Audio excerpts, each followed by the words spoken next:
l'épreuve, Dieu nous soutient. Christ est ma seule fondation, le rocher de ma vie. Christ est ma seule fondation, le rocher de ma vie. En cas de doute, en cas de trouble, il est là, il est ma paix, il est ma joie, il est ma vie. Qu'en-est-il de toi? Est-ce que Christ est ta fondation? Est-ce qu'il est la base, le socle de ta vie? Est-ce qu'il est ta racine? Amen. Alors j'espère que tu vas bien en cette journée ou en cette nuit pour quelqu'un. Alors la proclamation du jour, c'est même dans l'épreuve, Dieu nous soutient. Même dans l'épreuve, Dieu nous soutient. Nous allons lire Deutéronome chapitre 8, versets 2 à 4 et le verset 7 aussi. Lisons ensemble. J'espère que tu as ta Bible papier avec toi. La parole de Dieu dit: souviens-toi de tout le chemin que l'Éternel ton Dieu t'a fait faire pendant ces 40 années dans le désert, afin de t'humilier et de t'éprouver pour savoir quelles étaient les dispositions de ton cœur et si tu garderais ou non ses commandements. Il t'a humilié, il t'a fait souffrir de la faim et il t'a nourri de la manne que tu ne connaissais pas et que n'avaient pas connu tes pères, afin de t'apprendre que l'homme ne vit pas de pain seulement, mais que l'homme vit de tout ce qui sort de la bouche de l'Éternel. Ton vêtement ne s'est point usé sur toi, et ton pied ne s'est point enflé pendant ces 40 années. Ah, c'est jusqu'au verset 4. Mais le verset 7 dit: car l'Éternel ton Dieu va te faire entrer dans un bon pays, pays de cours d'eau, de sources et de lacs qui jaillissent dans les vallées et dans les montagnes. Amen. Wow. C'est-à-dire, l'épreuve, c'est Dieu qui permet. Dieu nous permet de prendre par l'épreuve pour nous révéler l'état de notre cœur, pour nous montrer que oui, nous disons que nous sommes parfaits, que nous sommes sans péché, etc. Pour nous montrer la pourriture qu'il y a dans notre cœur. Parce que vraiment, le cœur de l'homme est tortueux. Mais Dieu nous fait passer par l'épreuve pour nous révéler qui nous sommes, pour voir si nous serons fidèles à lui, même dans l'épreuve. Comment est-ce que nous allons réagir dans l'épreuve? Et lorsque nous allons constater, lorsque nous traversons l'épreuve, vraiment quand on sort, on voit que c'est la grâce de Dieu qui nous a portés. Parfois dans l'épreuve, on peut se dire: Dieu m'a abandonné. Oh non, oui, Dieu m'a abandonné, j'ai pas vu la main de Dieu. Mais lorsque tu sors, tu vois que ce n'est que la grâce de Dieu qui t'a porté. Ce n'est que la grâce de Dieu qui t'a porté dans l'épreuve. Regardez, il a donné la manne à Israël. Il ne connaissait même pas cela. Dans l'épreuve, nous déployons des capacités que nous n'avions pas. Nous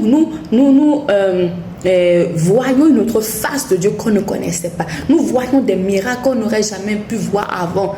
Dans l'épreuve, Dieu nous fait voir de grandes choses. Donc, maximisons ces temps et soyons fidèles dans ces temps, parce que Dieu dit par la suite: car l'Éternel ton Dieu va te faire entrer dans un bon pays.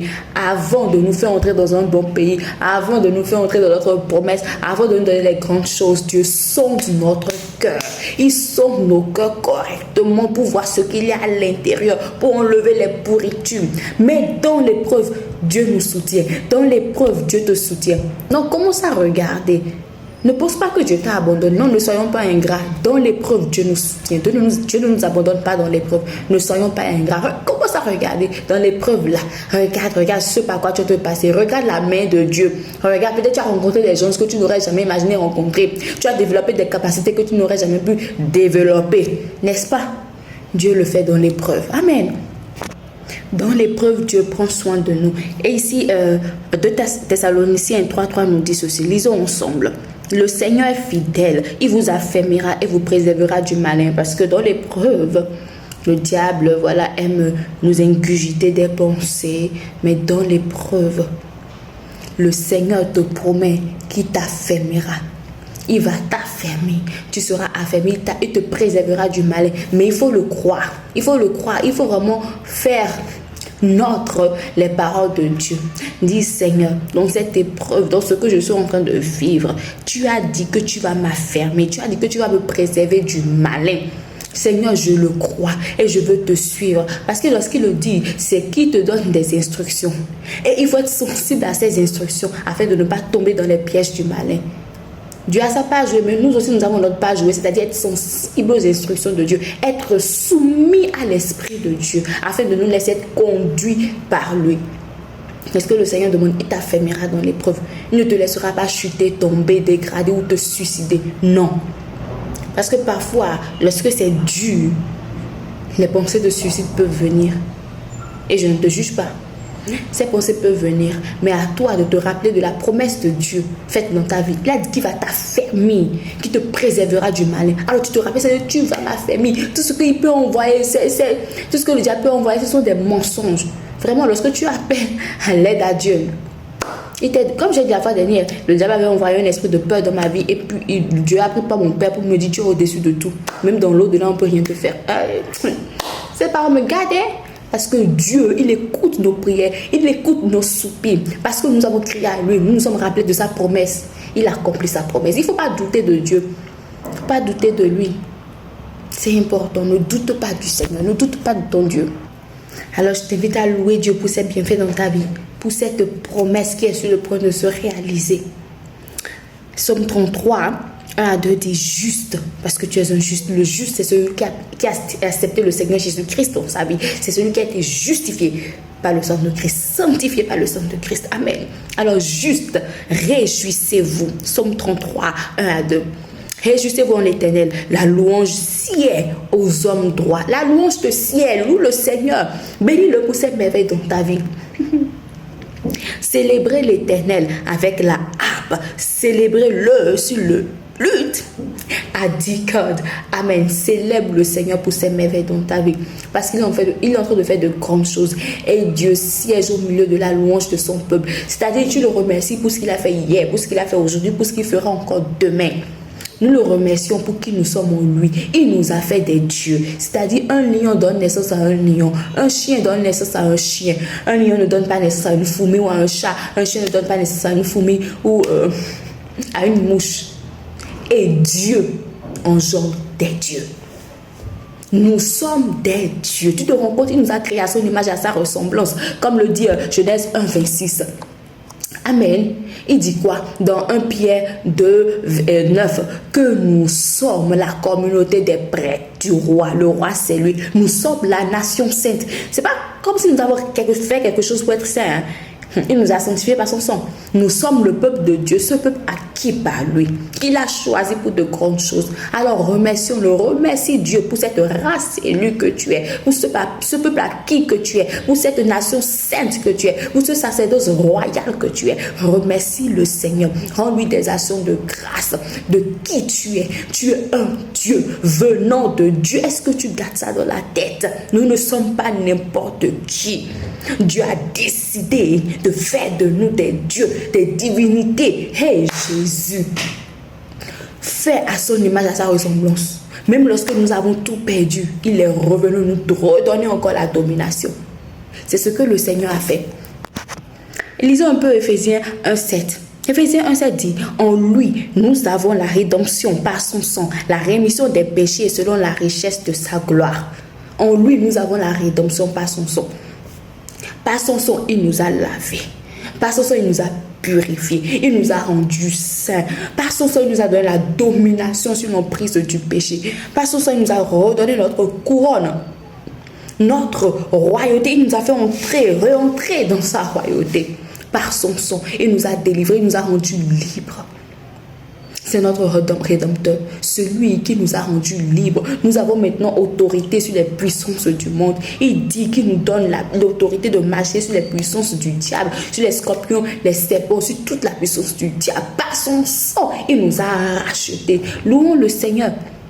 Il a fait de grandes choses pour nous. Même lorsque tu passes par l'épreuve, n'oublie jamais ton identité en Christ. N'oublie jamais qui tu es en Christ. Non, n'oublie pas. Dieu nous aime d'un amour pas possible. T'en rends-tu compte?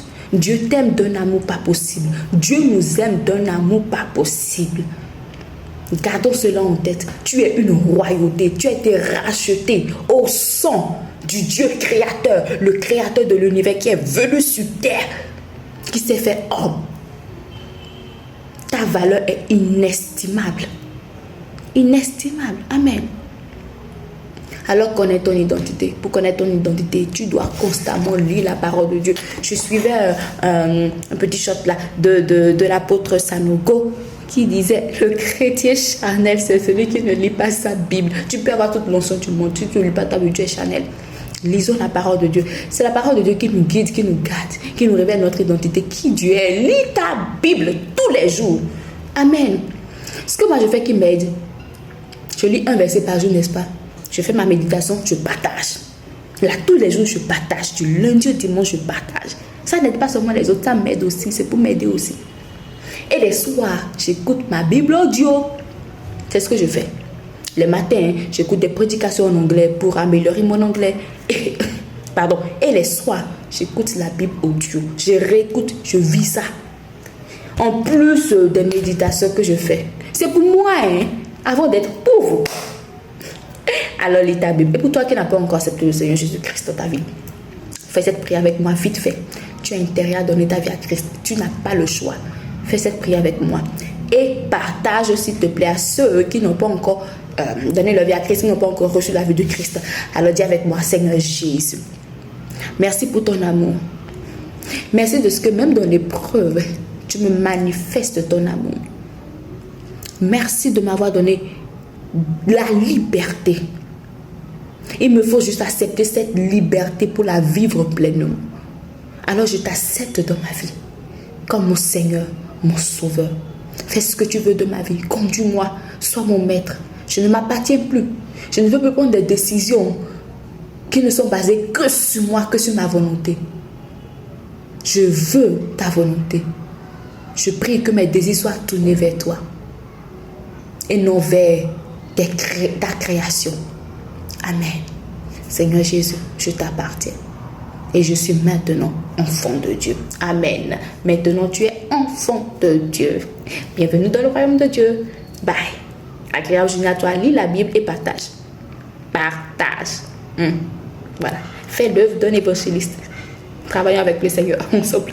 Bye.